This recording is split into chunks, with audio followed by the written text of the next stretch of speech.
के 3 बज रहे थे। पूरे रेलवे स्टेशन पर सन्नाटा था। जोर जोर से हवाएं चल रही थी।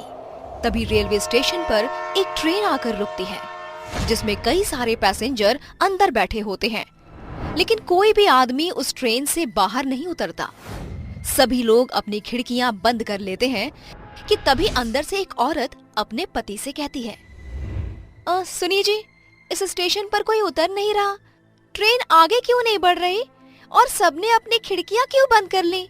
कितनी गर्मी हो रही है, ऐसे तो मेरा दम घुट जाएगा।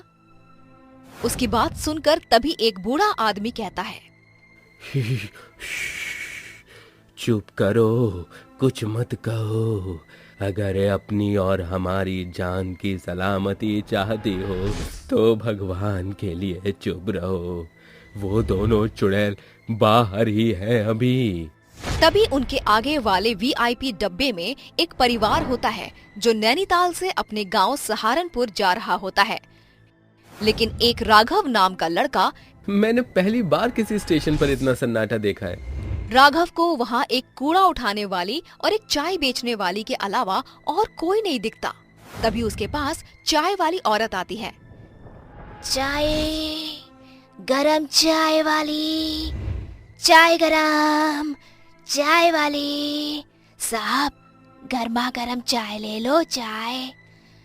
अरे सुनो, कितने की चाय है? साहब, केवल 10 रुपए की। ऐसी चाय आपने कहीं नहीं पी होगी। राघव अपनी खिड़की से हाथ निकालकर उस औरत से चाय लेने लगता है, लेकिन वो औरत राघव का हाथ पकड़ लेती है और देखते ही देखते वो एक भयानक चुड़ैल बन जाती है। चुड़ैल, भगवान, ये चुड़ैल कहाँ से आ गई? बचाओ, अरे मुझे कोई बचाओ। चुड़ैल राघव का हाथ काट देती है, जिसके बाद कूड़ा उठाने वाली चुड़ैल उसकी मुंडी काटकर अपने बोरे में डाल लेती है। नहीं छोड़ूंगी, किसी को भी नहीं छोड़ूंगी, सबके सब मरेंगे। राघव के चिल्लाने की आवाज सुनकर डब्बे के सभी लोग जाग जाते हैं और ट्रेन के सभी पैसेंजर बहुत डर जाते हैं। और ट्रेन के चलने के बाद वो बूढ़ा आदमी उस औरत को बताता है, ये कुछ महीने पहले की बात है। संबलपुर गांव से 2 बहनें रीता और सीता शहर जा रही होती हैं। वो दोनों ट्रेन में बैठ जाती हैं, जिसके बाद ट्रेन चलने लगती है।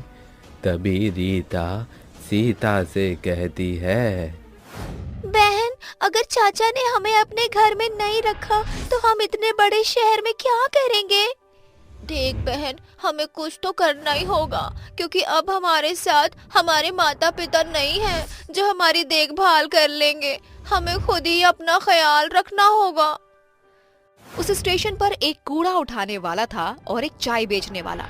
ट्रेन के सभी पैसेंजर सो गए थे कि तभी सीता रीता से कहती है, बहन, बहुत जोरों की भूख लगी है, चलो चाय पीकर आते हैं। वो दोनों बहनें सुनसान स्टेशन पर ट्रेन से उतर जाती हैं, जिसके बाद सीता चाय लेने जाती है। वहीं रीता को प्यास लगती है, इसीलिए वो पानी पीने के लिए कूड़ा बिनने वाले से पूछती है, भाई साहब, मुझे बहुत जोरों से प्यास लगी है, क्या यहाँ पानी मिल जाएगा? कूड़ा बिनने वाला उसे बहुत ध्यान से देखता है, जिसके बाद वो उससे कहता है, उस कमरे में पीने के पानी की टोंटी लगी है, जाओ पी लो। रीता पानी पीने के लिए उस कमरे की तरफ जाने लगती है कि तभी वो कूड़ा बिनने वाला उसके पीछे पीछे आता है और कमरे का दरवाजा लगा देता है। अरे भाई साहब, ये तुम क्या कर रहे हो? दरवाजा खोलो, मुझे बाहर जाने दो। ऐसे कैसे जाने दूं? पहले वो काम तो कर दूं जिसके मुझे पैसे मिले। क्या चाहते हो तुम? साफ साफ बोलो। रीता बहुत डर जाती है। इतने में वो आदमी एक खंजर निकालता है और उसके दोनों हाथ और उसकी मुंडी काट देता है। रीता वहीं मर जाती है। उसे मारने के बाद वो आदमी चाय वाले के पास जाता है। जब सीता कूड़े बिनने वाले के हाथ में खून से लथपथ खंजर देखती है तो वो डर जाती है, लेकिन तभी पीछे से चाय वाला उसका मुंह दबाकर उसे वहीं ले जाता है जहां उसने उसकी बहन रीता को मारा था। ये तुम क्या कर रहे हो? तुमने मेरी बहन को मार दिया। सीता कुछ कहती इससे पहले उस आदमी ने उसके दोनों हाथ और उसकी मुंडी काट दी। उस दिन दोनों बहनें मर जाती हैं। उनकी मौत क्यों हुई, आज तक इस बात का पता नहीं चला। सरकार ने भी उन दोनों बहनों की मौत का पता नहीं लगाया। लेकिन उस दिन के बाद वो दोनों बहनें भयानक चुड़ैल बन गईं, जिसके बाद वो रेलवे स्टेशन से उतरने वाले हर एक पैसेंजर के हाथ और उनकी मुंडी काट देती हैं। लेकिन अगर ऐसे ही रहा तो वो दोनों चुड़ैल तो कई लोगों को मार देंगी। हाँ बिटिया, मैं जानता हूँ। इसीलिए मैं संबलपुर गांव से शहर जा रहा हूँ, जहाँ वे दोनों बहनें जा रही थीं।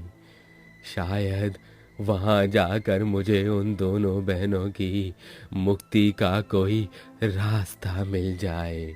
वो बूढ़ा आदमी शहर में उन दोनों बहनों के रिश्तेदार यानी उनके चाचा जी के घर जाता है, जहाँ उसे पता चलता है कि उसके चाचा कुछ समय पहले ही गुजर चुके हैं। तभी रीता सीता की चाची उर्मिला उस बूढ़े आदमी से कहती हैं, बाबा, मैं ज्यादा कुछ नहीं जानती, लेकिन अपने पति को हमेशा किसी बात को लेकर परेशान देखा करती थी और मरते समय उनकी जेब से ये एड्रेस मिला था मुझे, शायद आपके किसी काम आ जाए। वो बूढ़ा आदमी उस एड्रेस पर पहुंच जाता है, जहां उसे एक बहुत ही जाने माने तांत्रिक बाबा मिलते हैं, जो उस बूढ़े आदमी से कहते हैं, उन दोनों बहनों की मौत उनके चाचा नत्थू लाल ने करवाई थी। वो चाहते थे कि उनके मरने के बाद गांव की सारी जमीन वो हड़प ले, लेकिन उन दोनों बहनों की मौत के बाद वो दोनों चुड़ैल बन गईं और नत्थूलाल को रेलवे स्टेशन की कहानी पता चली तो उसे डर के मारे हार्ट अटैक आ गया। बाबा, मेरी मदद करो उन दोनों बहनों को मुक्ति दिलाने में। उन्हें मुक्ति नहीं मिली तो वो ऐसे ही सबको मारती रहेंगी। वो बूढ़ा आदमी तांत्रिक बाबा को रेलवे स्टेशन लेकर जाता है और जैसे ही रात के 3 बजते हैं, वो दोनों चुड़ैल सामने आती हैं और जोर जोर से हंसने लगती हैं। चले जाओ यहाँ से, ये रेलवे स्टेशन मेरा है, मैं सबको मार दूंगी। हम तो तुम्हें केवल यहाँ तुम्हारी मौत का कारण बताने आए थे। क्या? हमारी मौत का कारण? तांत्रिक उन दोनों को उनकी मौत का कारण बताता है, जिसे सुनकर वो दोनों रोने लगती हैं। तभी तांत्रिक बाबा उसके चाचा नाथूलाल की आत्मा को बुलाते हैं और इसके बाद नाथूलाल गिड़गिड़ाते हुए दोनों चुड़ैलों से माफी मांगता है। बिटिया, हमका माफ कर दो, हमसे बहुत बड़ी गलती हो गई। मुझे अपनी गलती का बहुत पछतावा है। जैसे मैं इस दुनिया को छोड़कर चला गया हूँ, तुम भी मुक्त हो जाओ। ये सच बात है कि अक्सर अपने ही हमें धोखा देते हैं, लेकिन अब हमारा यहाँ रहना भी ठीक नहीं है। हम दोनों मुक्ति चाहते हैं। तभी तांत्रिक बाबा उन दोनों के ऊपर पवित्र जल छिड़क देता है, जिससे वो दोनों चुड़ैलें जलने लगती हैं और उन्हें मुक्ति मिल जाती है।